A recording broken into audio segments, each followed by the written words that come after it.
আসসালামু আলাইকুম প্রিয় টেকনিশিয়ান ভিউয়ার্স। আজ আমি আপনাদের মাঝে একটি আইটেল 2165 মডেলের বারফোন এর একটি সমস্যা নিয়ে এসেছি। এটি 2165 মডেলই নয়, আইটেলের বিভিন্ন এ জাতীয় ফিচার্স ফোনে এই সমস্যাটি কমন। ভিডিওতে দেখতে পাওয়া এই ফোনটার সমস্যা হচ্ছে, ফোনটি চালু করার পর একটা মেসেজ নোটিফিকেশন এসে কিছুক্ষণ পর মোবাইলটি শাটডাউন দেখিয়ে বন্ধ হয়ে যায়। তো এই ওয়ার্নিংটি কেন আসে, সমস্যাটি কেন হয়ে থাকে, সমাধান কিভাবে করব তা নিয়ে এসেছি আজ এই ভিডিওতে। আমার এই চ্যানেলে নতুন হয়ে থাকলে সাবস্ক্রাইব করে বেল আইকনটি ক্লিক করে পাশে থাকুন, যাতে করে আগামী নতুন ভিডিওগুলো আপনার এখানে আগে পৌঁছতে পারে।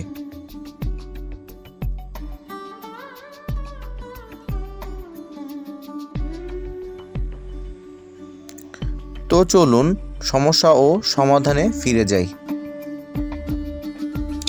ভিউয়ার্স, আমি এই ফোনটি চালু করলাম। চালু হওয়ার 1 থেকে 2 মিনিট পর একটি নোটিফিকেশন মেসেজ শো করে ব্যাটারি টেম্পারেচার টু হাই অথবা ব্যাটারি টেম্পারেচার টু লো।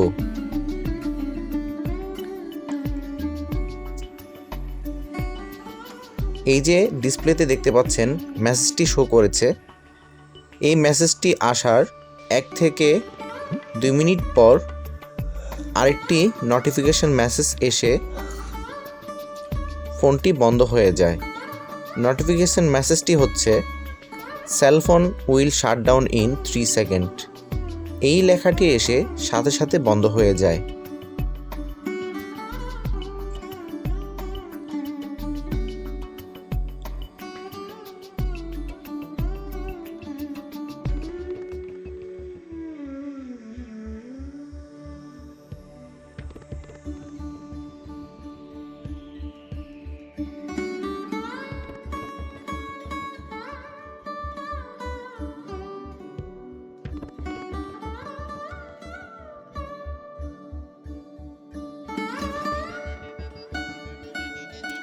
তো দেখতে পেয়েছেন যেমনটি আমি বলেছিলাম, cellphone will shut down in 3 second লেখাটি এসে সাথে সাথে ফোনটি বন্ধ হয়ে যায়।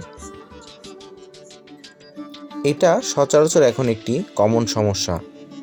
এই সমস্যার ফলে ইন্টারনেট ঘাঁটাঘাঁটি করে সমাধান খোঁজার চেষ্টা করে থাকি, অথচ সঠিক সমাধান হয়তো আমরা খুঁজেও পাই না।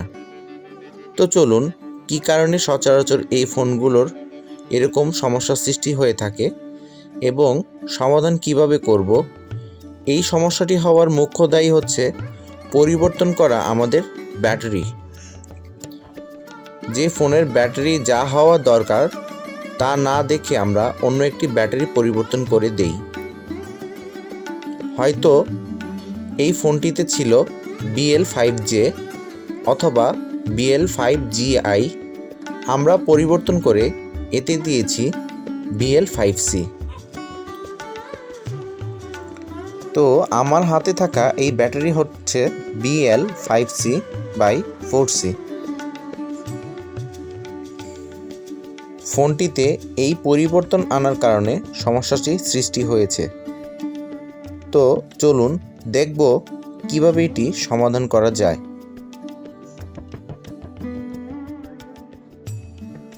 ফোনের মাদারবোর্ড পিসিবি খুলে নিয়েছি। ফোনের উপরিভাগ নিচের অংশে দেখতে পাচ্ছি ব্যাটারি কানেক্টর। ব্যাটারি কানেক্টরের একটি নেগেটিভ, অপরটি পজিটিভ এবং মাঝখানেরটি BSI লাইন, অর্থাৎ ব্যাটারি সিস্টেম ইন্ডিকেটর বা ব্যাটারি স্ট্যাটাস ইন্ডিকেটর। আসলে সঠিক নিয়মে যেভাবে বলে থাকে।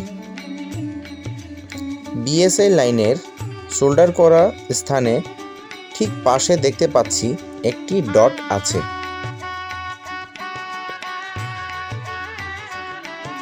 চার্জিং কানেক্টরের ঠিক মাঝখানের পিনটি যেটি দেখতে পাচ্ছেন সেটি হলো এই ডটটি। দেখতে পাচ্ছেন চার্জিং কানেক্টরে 5টি পিন দেয়া আছে। প্রথমটি পজিটিভ লাইন, দ্বিতীয়টি ডাটা মাইনাস, তৃতীয়টি ডাটা প্লাস, চতুর্থ আইডেন্টিফিকেশন ডাটা এবং পঞ্চম নেগেটিভ বা GND। এখানে চার্জিং কানেক্টরের মাঝখানে যে লাইনটি দেখতে পেয়েছেন তা হলো ডাটা পজিটিভ লাইন, মানে ডিপি। মাদারবোর্ডটি উল্টে নিয়ে দেখুন চার্জিং পোর্ট থেকে যে লাইনগুলো বের হয়েছে তা লক্ষ্য করলে বুঝতে পারবেন এপাশে ছোট ছোট রেজিস্ট্যান্সগুলোর মাঝে কার্যক্ষমতা তৈরি হয়েছে।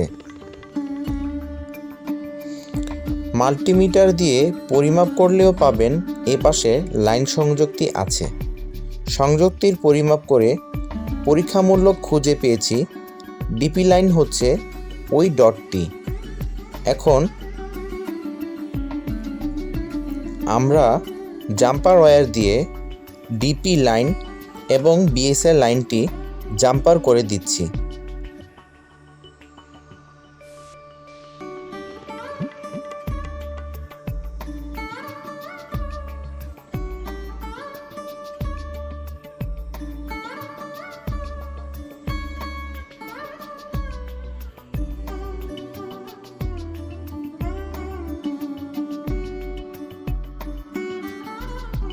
আমি একটি চিকন তারের মাধ্যমে সোল্ডার করে দিয়েছি।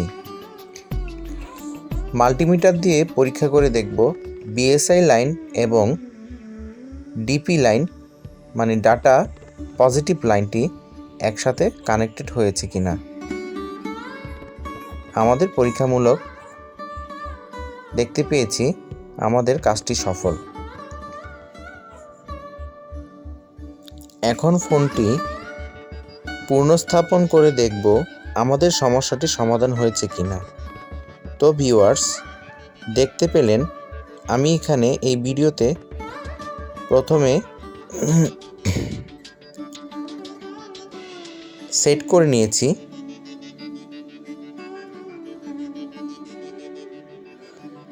ভিডিওর প্রথম দিকে যেই ব্যাটারিটি দেখতে পেয়েছেন 5C ব্যাটারি, ওই ব্যাটারিটি পুনঃস্থাপন করেছি। এখন আমরা দেখব পাওয়ার প্রেস করে ফোনটি চালু করার পর পূর্বের মতো ব্যাটারির টেম্পারেচার টু লো দেখিয়ে 1-2 মিনিট পর cellphone will shutdown in 3 second হচ্ছে কিনা।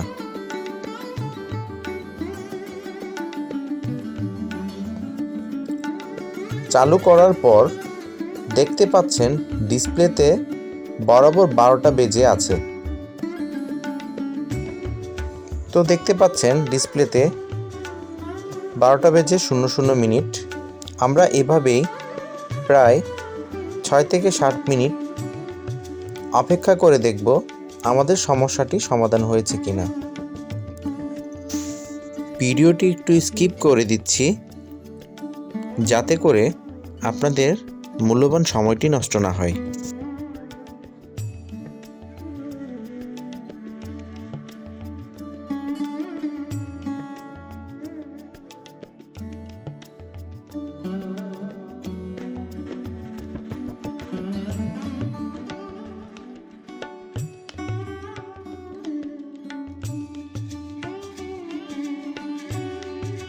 তো ভিউয়ার্স, অনেকক্ষণ অপেক্ষা করার পর ফোনটি বন্ধ হয়নি, তার মানে আমাদের কাজটি সম্পূর্ণ হয়েছে। তো ভিউয়ার্স, এতক্ষণ আমাদের সাথে থাকার জন্য অত্যন্ত ধন্যবাদ। পরবর্তী ভিডিও উপভোগ করতে ভালো থাকুন, সুস্থ থাকুন। আল্লাহ হাফেজ।